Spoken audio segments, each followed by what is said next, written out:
The deep void of space was always filled with quiet signals, pulses of energy, radio waves, drifting static from stars and planets. To most, it was only background noise. But hidden within that sea of emptiness, one call traveled with more weight than all the rest. It was a broken message, scattered by interference, yet strong enough to cross the void. It carried pain, fear, and the sound of a people who had no hope left. The call came from the Tuarans, a peaceful race who lived on fertile worlds near the edge of the Orion Arm. For generations, the Tuarans had built cities that rose like shining towers, and they filled their days with trade, music, and quiet life. They were not fighters.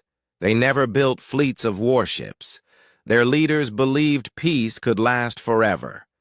But the galaxy did not always share their dream. The enemy came without warning. Ships painted in black metal appeared in orbit above. Turan colonies. They came with fire and hunger, not for trade, but for conquest. The Turans tried to resist with what little defense they had, but their ships were shattered in hours.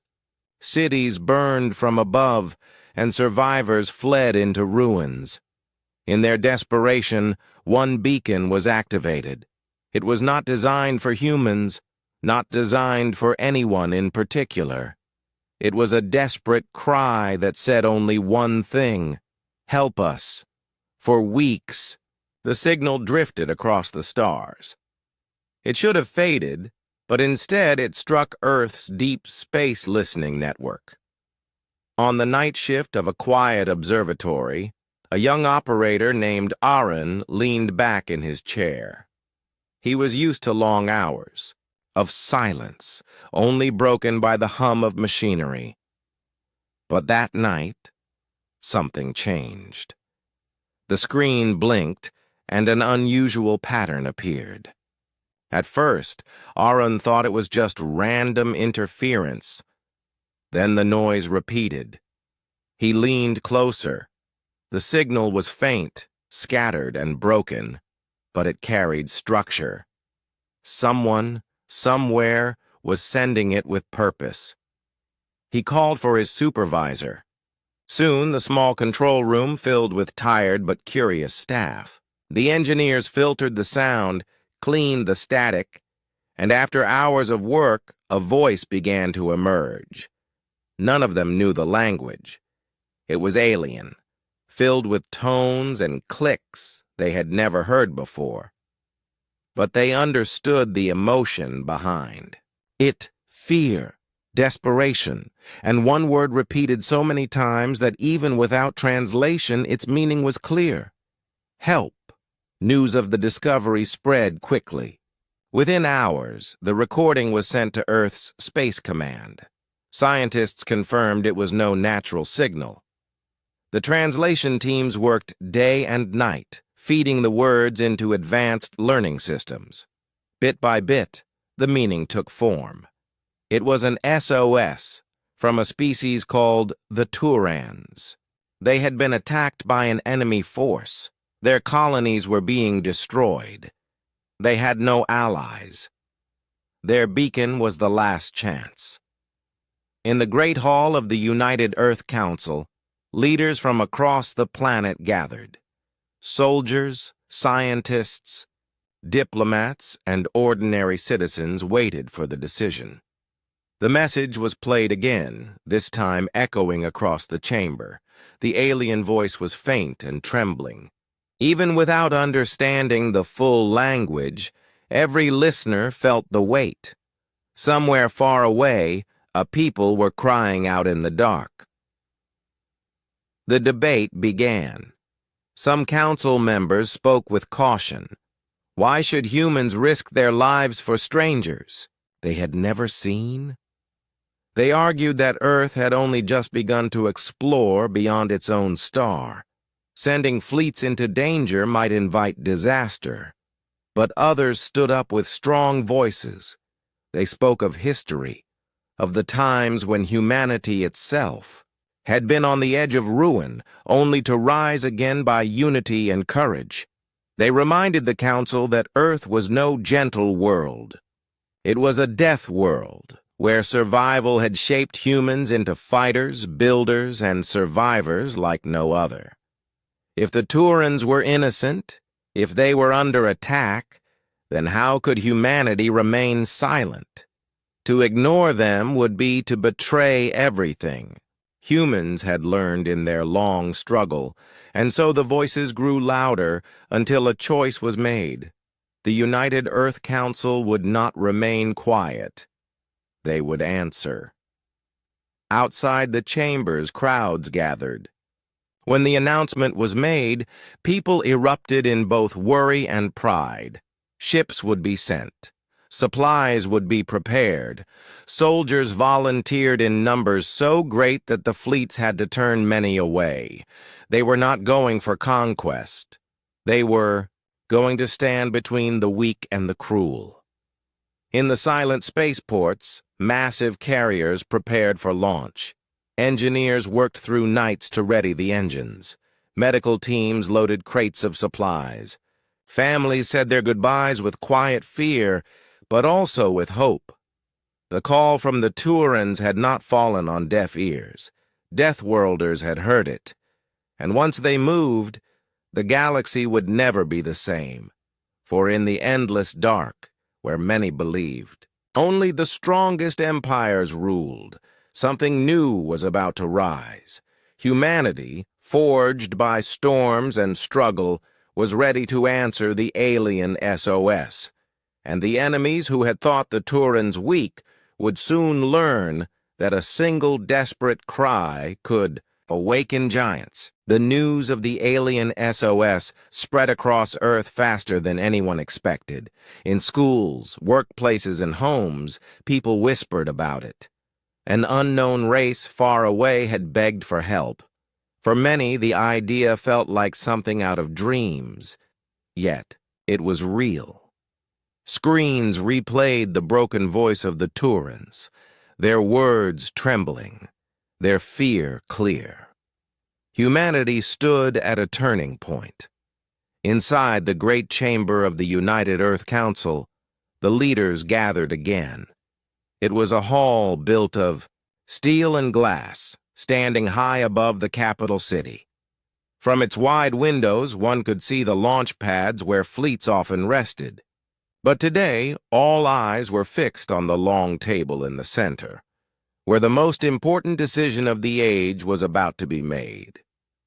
At one end of the chamber, a diplomat named Mira rose to speak.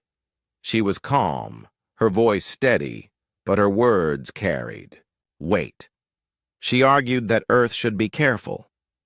"We have only begun to expand into the stars," she said. "Our colonies are young. Our fleets are not countless. If we answer this call, we risk becoming targets of an empire far stronger than we can imagine." Her words stirred the hall. She reminded them that humanity had fought countless wars, on Earth itself. Many times, bold choices had cost millions of lives. Was this the same danger now written across the stars? But before the silence could settle, a commander named Ryan stood. He was broad, his uniform sharp, his voice cutting through the air like iron. "We are Deathworlders," he declared. "Our world forged us in fire, storms, and endless struggle. No empire has faced us before. They do not know us. If they destroy the Turans today, they will come for others tomorrow. If we stand aside, we allow cruelty to spread unchecked. If we act, we show the galaxy that humans are not afraid." His words thundered, and many in the chamber nodded. The debate grew louder. Some leaders supported Mira, fearing that Earth's fleets were not ready. They spoke of resources, of colonies that still needed defense, of the risk of overreach. But others echoed Ryan, speaking of duty and honor. They reminded everyone that Earth itself had often been ignored by greater powers in history. They asked, if humanity now wished to repeat those mistakes, turning its back on those in need. Outside the chamber, crowds filled the streets. Large screens displayed every moment of the debate. People waved flags, carried banners, and raised their voices. Some shouted for caution, demanding Earth protect its own first. Others cheered for action, urging the fleets to sail at once. The whole planet seemed divided, yet united by one truth. This was a moment that would shape humanity's place in the galaxy. Back inside, the scientists gave their reports. They confirmed that the Tuaran signal had come from a colony already destroyed. Survivors remained, but the enemy ships would surely return. The Turans had no armies strong enough to resist. Their technology was not built for war. If Earth refused, those lives would vanish. The weight of their words sank deep into the council's hearts. Then an elder counselor, one who had lived through Earth's last global war, rose slowly. His voice was soft but firm. I have seen what happens when the strong crush the weak. I have seen cities burn and children cry with no one to protect them. We said never again. That promise was not only for ourselves. It was for anyone who could not defend their homes. If the Turans are left to die, then our promise is broken. His words fell like a final stone on a scale. The chamber went quiet. Then the vote began. Each leader spoke their choice. One by one, the results appeared on the screens. The majority was clear. Humanity would answer the call. A wave of emotion swept through the hall. Some cheered, some sighed with relief, and some looked fearful of what was to come. But the choice had been made. Ships would be prepared, fleets would move, and soldiers would go. Earth had decided that it would not remain silent. That night, in every corner of the planet, people spoke of what had happened. Families watched the stars and wondered what waited beyond them. Soldiers packed their gear, ready to march into the unknown. Engineers tightened bolts and checked engines. Pilots studied maps of strange systems, learning names they had never spoken before. For the Turans, far away and unaware of what had just happened, the night was still filled with fear and fire. But above their broken world, in the silence of space, a new light had begun to burn. Deathworlders had chosen to rise, and though the enemy did not yet know it, their future had already been changed. The first debate had ended. The decision was set. Humanity was no longer a quiet observer of the galaxy. They had stepped forward, and the sound of their footsteps would soon echo across the stars. The decision had been made. Earth would not remain silent. Across the planet, preparations began. What started as a voice in the night had now become a movement of steel and fire. The fleets of humanity, born from centuries of struggle and progress, would march into the stars.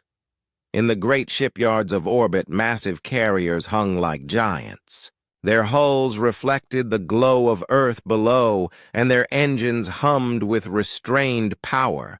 Workers moved tirelessly through the corridors, welding plates, sealing systems, and loading supplies. Every clang of metal was a promise, every spark a sign that the Deathworlders were ready. On the ground, cities buzzed with energy. Soldiers marched in lines, their boots striking with rhythm. Crates of weapons and armor were lifted by machines and stored in transports. Engineers checked and rechecked every detail. Pilots studied flight paths that stretched far beyond the reach of Earth's colonies. Families gathered in the stations, giving their last words of courage before their loved ones departed. The air was heavy with fear, but it was also filled with pride. Humanity was moving as one. Commander Ryan stood at the heart of the main fleet. He watched from the bridge as the carrier Iron Dawn came alive with activity. Around it, cruisers, frigates, and escort ships formed their positions. Each vessel carried men and women who had volunteered without hesitation. To them, it did not matter that the Turans were strangers. All they saw was a call for help, and they would not ignore it. "Status report," Ryan ordered, his voice steady. "Engines primed, weapons secured, all systems green," the officer replied. "The fleet awaits your command." Ryan nodded. He knew the risks. The enemy empire was unknown in strength, and the Turans' message had revealed little. But fear was not part of his nature. He believed in the spirit of his people.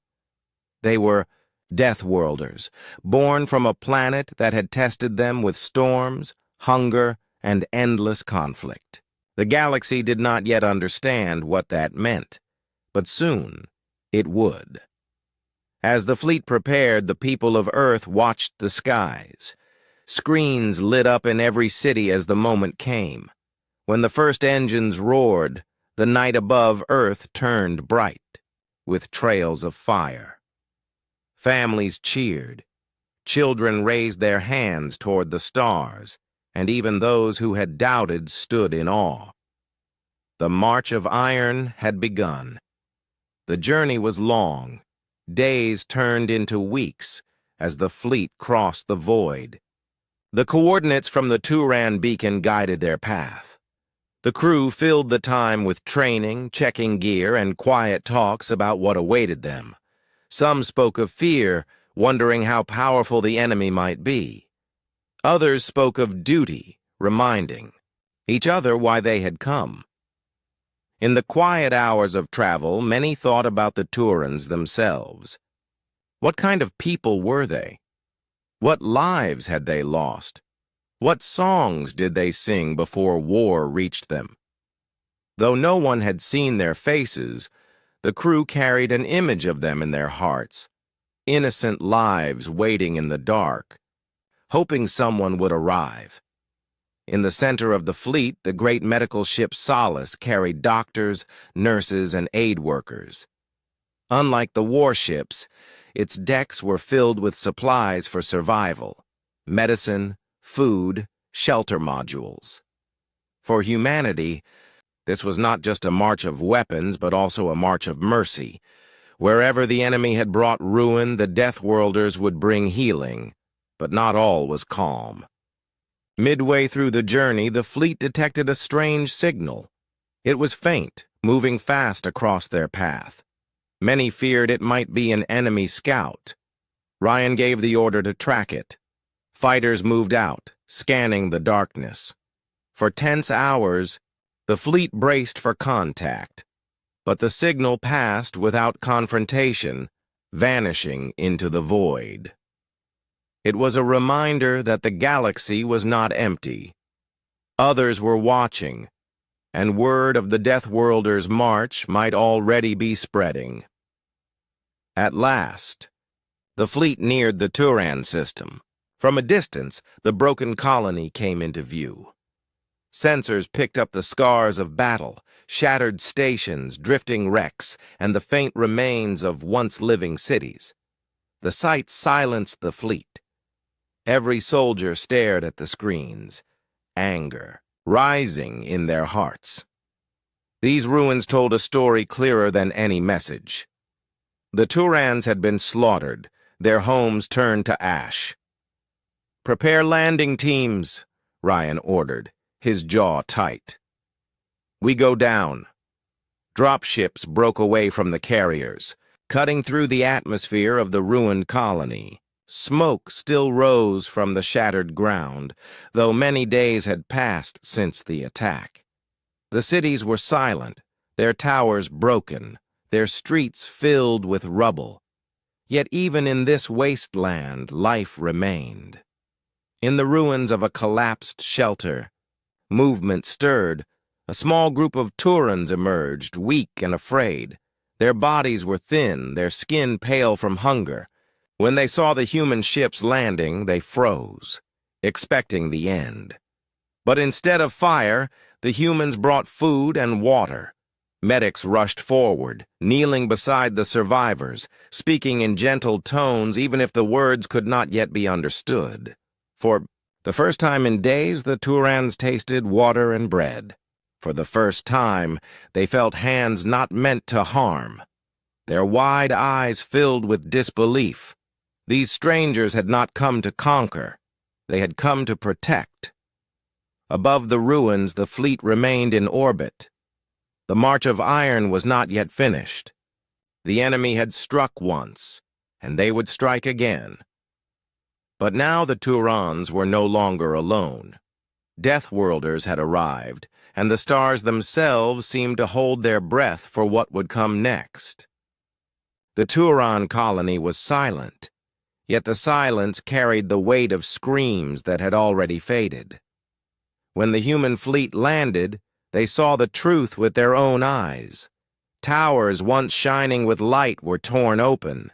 Streets once filled with life were cracked and empty. The ground was black with the scars of fire from orbit. It was not just a colony destroyed. It was a world broken. Commander Ryan stepped down from his shuttle, boots sinking into dust that had once been a proud city. Around him, soldiers spread out in careful lines, weapons raised, scanning the shadows. But there was no army waiting for them. The enemy had already left. Only ruins remained. Yet the ruins were not empty. Small groups of Turans began to appear from the wreckage. At first they were afraid, hiding behind broken walls and shattered machines. Their bodies were thin, their movements slow from hunger and exhaustion. Many expected the humans to bring more death. But when they saw food and medicine being unloaded, their fear turned to confusion. When they tasted the first drops of clean water offered by human hands, disbelief spread across their faces. Dr. Lena, leading the medical team, moved quickly among the survivors. Her team carried portable shelters, medicine packs, and scanning devices. She knelt before a Turan child, whose arm was injured. Though she did not know the language, she spoke softly as she treated the wound. The child's eyes, wide with fear, softened as the pain faded. Soon, other Turans gathered closer, their steps cautious but filled with hope. On the human ships, above, data streamed in. Engineers scanned the remains of the Turan defenses. They found that the colony had never been ready for war. Its orbital stations had been little more than trade posts. Its ground weapons meant only for pirates or raiders. Against a full fleet, they had stood no chance. Humanity now understood the cruelty of the enemy. They had not fought equals. They had crushed the helpless. The more the humans searched, the more survivors they found. In underground shelters, in collapsed buildings, in caves beyond the city, small groups had endured. Each rescue carried the same pattern. At first, the Turans trembled. Then they saw the humans kneel, share food, and guard them with weapons facing outward, not inward. Slowly, fear began to fade. Commander Rian watched the scenes unfold with quiet resolve. He knew that every rescued life strengthened their mission. Humanity had not come only with ships of war. They had come with hands willing to lift others from ruin. Yet even as they saved, he also knew danger was not far. The enemy would return. Night fell on the broken colony. The humans built lights. Around the camp, casting a warm glow across the rubble. For the Turans, it was the first time since the attack that darkness did not bring only terror. They sat near the lights, eating meals that humans shared, drinking clean water and receiving care for their wounds.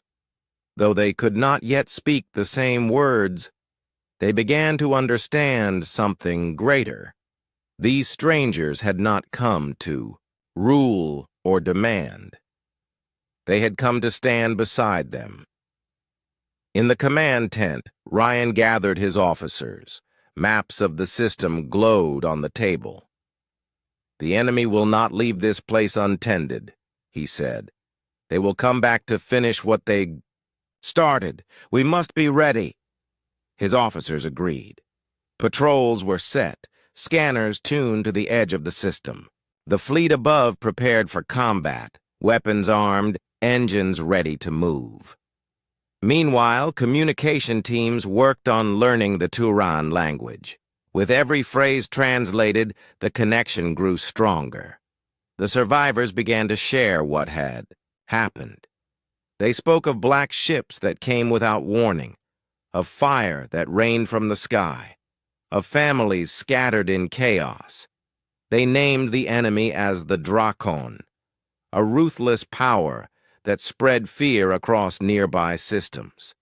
The Drakon had crushed many before, but none had ever stood against them. Until now, as the stories spread among the humans, anger rose. Soldiers spoke of vengeance, pilots sharpened their focus, and engineers promised that no Draken ship would break their defenses. To them, the ruined colony was not just rubble, it was proof of why they had come. They could not undo the destruction, but they could make sure it ended here. Above the planet, the fleet's lights shone against the darkness. From the surface, the Turans gazed upward, watching the giant ships move like guardians among the stars. For the first time, they believed hope had returned. That night, Dr. Lena sat near the fires with a group of Turans. She offered them warm blankets, and though the words were still clumsy, she smiled and pointed to the sky. "Safe," she said slowly, repeating it until they understood. The Turans looked up at the glowing ships above and whispered the word back. Safe. But safety was fragile. The humans knew the Draken would return, and when they did, the battle would begin. Still, in that moment, surrounded by survivors who now believed in them, humanity stood firm. The broken world had revealed the cruelty of the enemy. It had also revealed something greater, the strength of Deathworlders, not only to fight but to heal. And as the night stretched across the ruins, one truth became clear to all who watched the sky. The Turans were no longer alone. The days after the rescue passed with tense silence. The human fleet guarded the Turan colony while survivors slowly regained strength. Camps grew into small safe zones, filled with lights, shelters, and food. Yet every soldier knew this peace would not last. The Draken would not ignore the world they had burned. They would return to finish what they started. High above the planet, scanners searched the edge of the system. Crews worked in silence, eyes fixed on their screens. The hum of engines and the faint buzz of equipment filled the air. Commander Ryan stood on the bridge of the Iron Dawn, his gaze locked on the stars. He felt it in his bones. The enemy was near. Then the alarm sounded. "Multiple signatures detected," the officer shouted. "Inbound vessels, vectoring fast. Identification confirms Draken." The bridge grew tense. Ryan's jaw hardened. "How many?" 17 ships, sir. Cruisers and destroyers. They are forming attack lines." Ryan looked across the screen.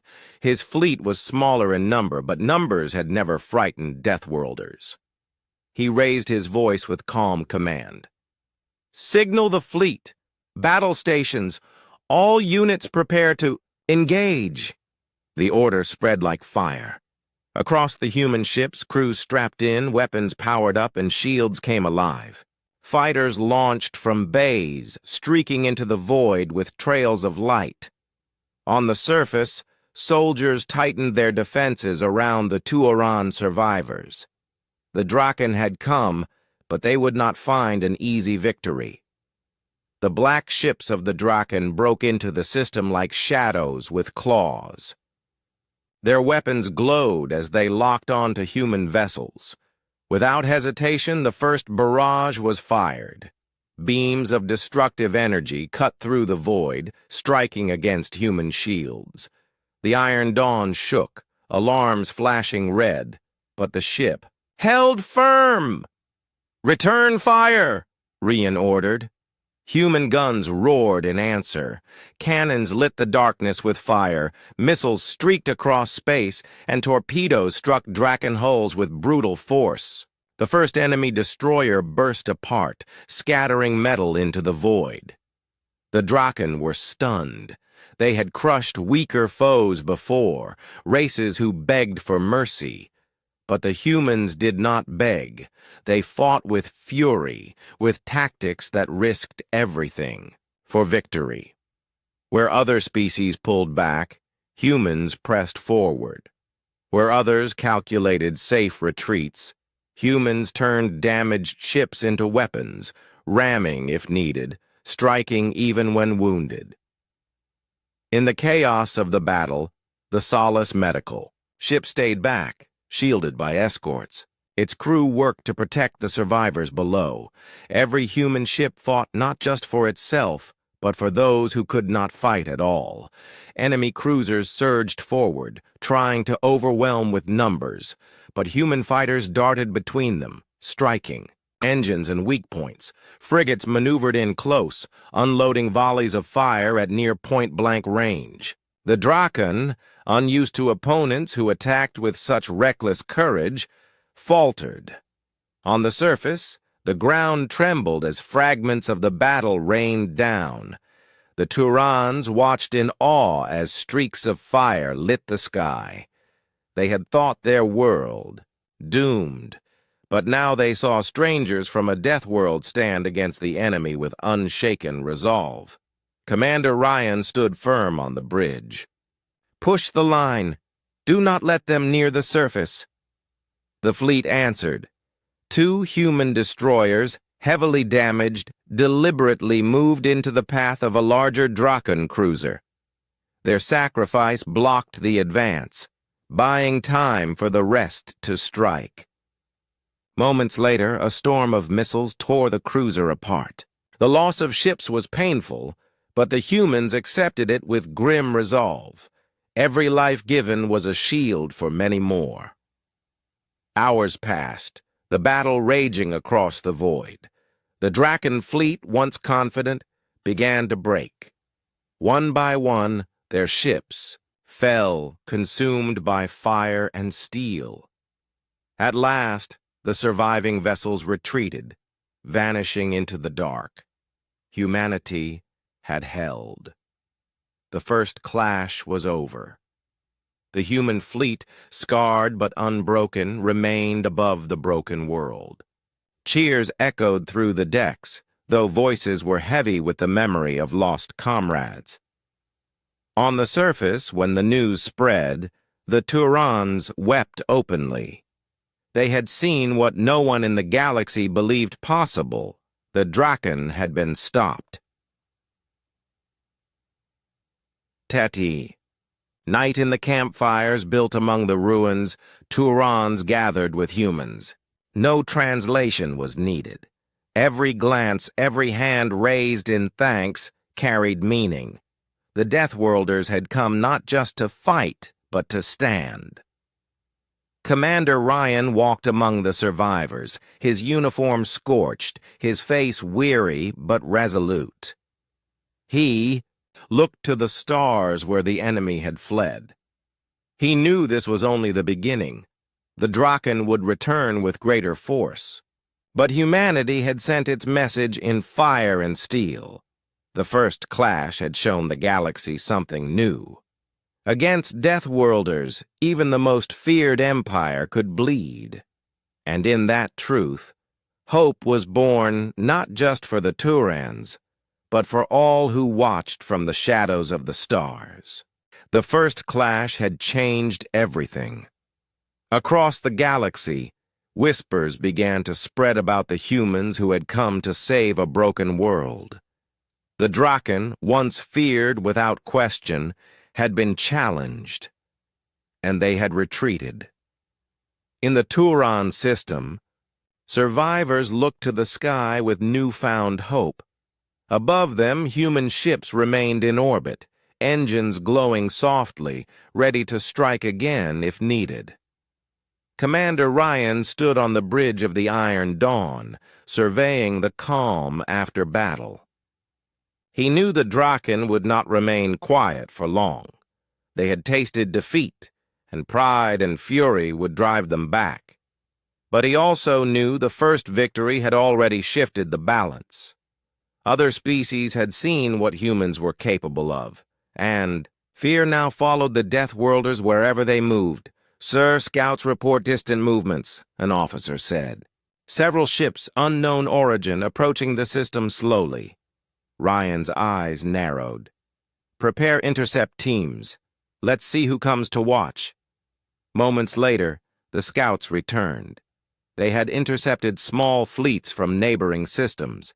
Rumors traveled quickly, and many smaller alien races had decided to investigate.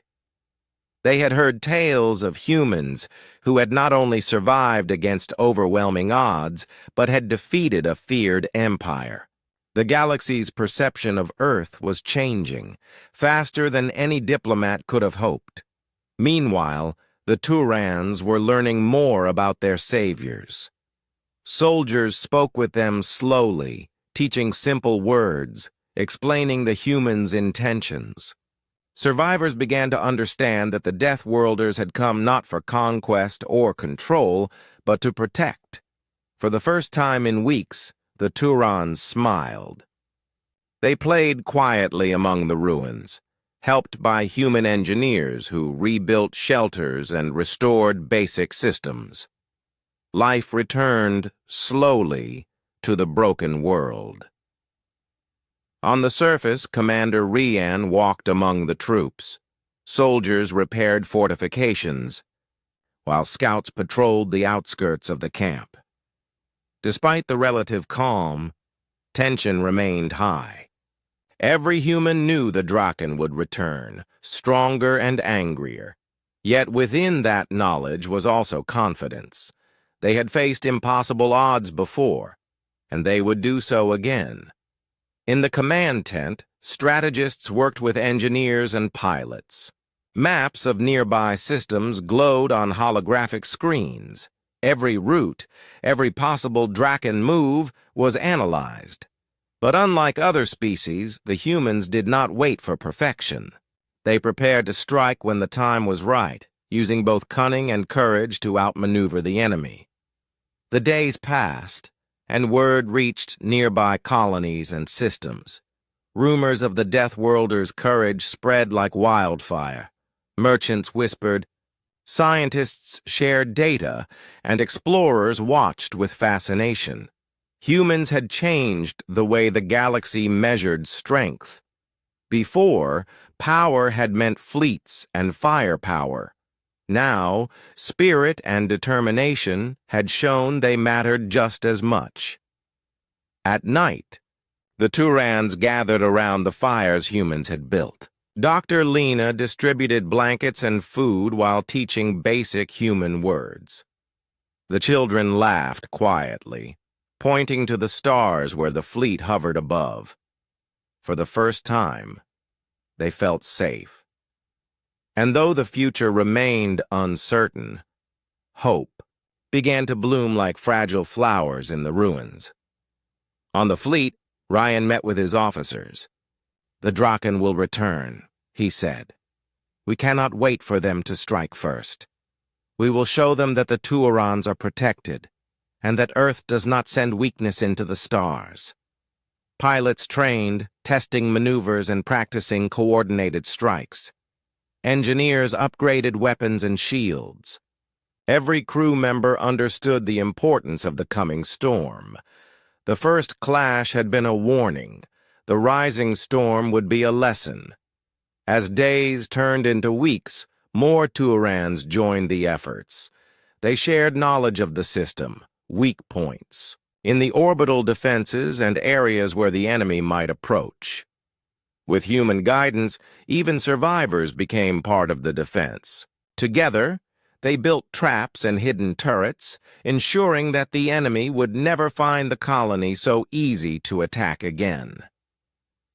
Then came the first sign of movement. Scouts reported distant ships, larger than before, racing toward the system. The Draken had returned, but the humans were ready. Engines roared, weapons came online, and the fleet moved as one. The first clash had been a shock. The second would be a storm that no one would forget.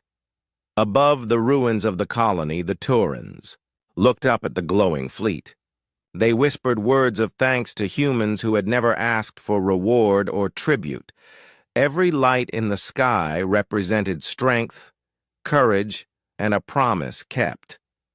The galaxy had learned something new about Deathworlders. The strongest power was not only in weapons, but in spirit. Commander Rian stood on the bridge one last time before battle. "Remember," he said to his crew, "we fight for the helpless, we fight for the future, and we fight because we must. Let the galaxy know that humans are not to be ignored." Below, the fires in the camp reflected on the survivors' faces. For the first time, the broken world felt alive again. Humanity had brought hope, courage, and a rising storm that would soon sweep across the stars. The warning had been sent. The rising storm was ready. The galaxy would never see Deathworlders the same way again. The rising storm had come, and the Draken fleet had been forced to confront a reality they had never imagined. Humans, born on a harsh death world, had stood between the invaders and the helpless. The first clash had taught the enemy fear, but the final confrontation would teach them respect. Commander Rian stood on the bridge of the Iron Dawn, watching the Draken ships gather near the edge of the Turan system. Their numbers were greater now, their intent clear. Yet the humans did not falter. Every ship in the fleet was armed, every pilot alert, and every soldier ready. Across the broken world below, Turans moved among human fortifications, carrying supplies, tending to the wounded, and reinforcing defenses. Humanity had made a promise, and they would not break it.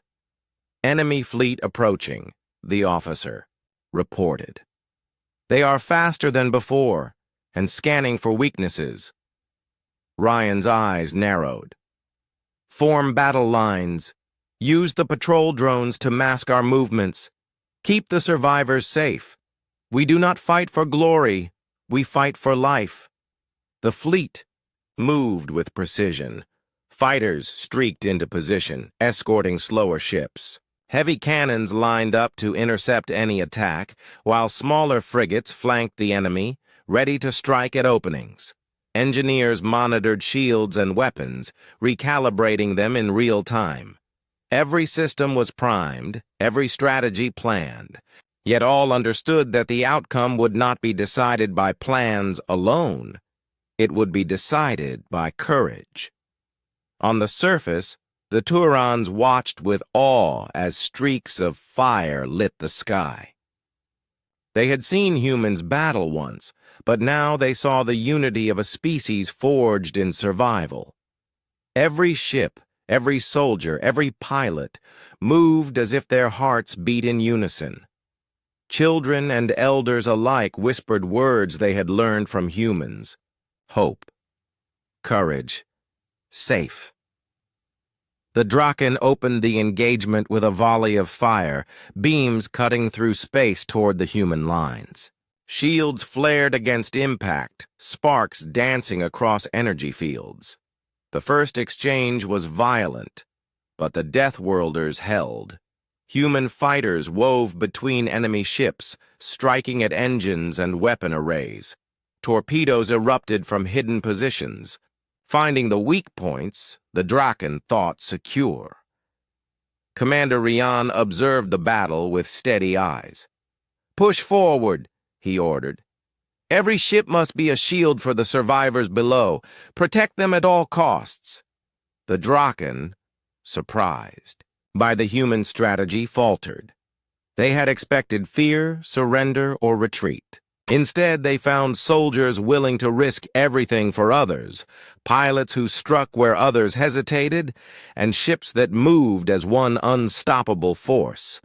One by one, enemy cruisers faltered, caught in crossfire, and exploded in showers of debris. Below, the Turans cheered as they watched the enemy fleet break. Tears streamed down faces that had only known despair. The humans had not just fought. They had stood between life and annihilation, and the Turans were alive because of it. Hours passed. The Draken retreated once again, their pride shattered and their numbers diminished. But the humans did not celebrate. They tended to the wounded, repaired, damaged ships, and reinforced the colony. The battle was over for now, but the memory of courage and sacrifice lingered. In the command tent, Ryan met with his officers. "This is only the beginning," he said. "The galaxy will remember what we have done here. Not just that we fought, but that we protect. Let every species understand. Humans will stand for those who cannot stand for themselves." News of the battle spread quickly. Across nearby systems, whispers turned to words, and words turned to warnings. The Draken had underestimated humans, and now their empire was wary. Other species began to take notice, understanding that Earth's people were not just fighters.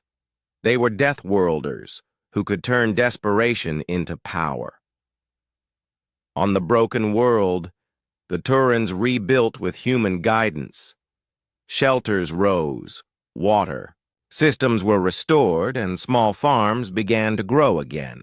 Every survivor carried a memory of the humans who had saved them. And though fear of the Draken remained, hope was now stronger than it had ever been. Commander Ryan looked out at the stars one last time before departure.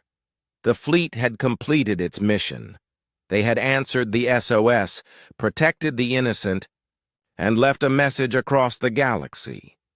Humanity had shown what it meant to stand, to fight, and to defend. The echo of their actions would be felt far beyond the Turan system. As the ships departed, the Turans waved from the surface. Their voices, simple and full of gratitude, reached into the void. They would never forget the day strangers from a distant death world came and chose to protect life over fear. And somewhere in the stars, the message spread quietly, carried by sensors, scouts, and whispers. "Do not stand against humans." That was the final echo. A signal not of war alone, but of strength, courage, and honor. The Draken would think twice before returning, and every other species would learn that Earth's children were different. They were forged in storms, strengthened by struggle, and united by spirit. The galaxy had witnessed Deathworlders in their true form, and the story would be told for generations. The human fleet moved silently through the void, carrying survivors, lessons, and hope. The Turan colony would rebuild stronger than before, and the stars would always remember the day humans answered the call. A final echo had traveled across light years. and it would never fade.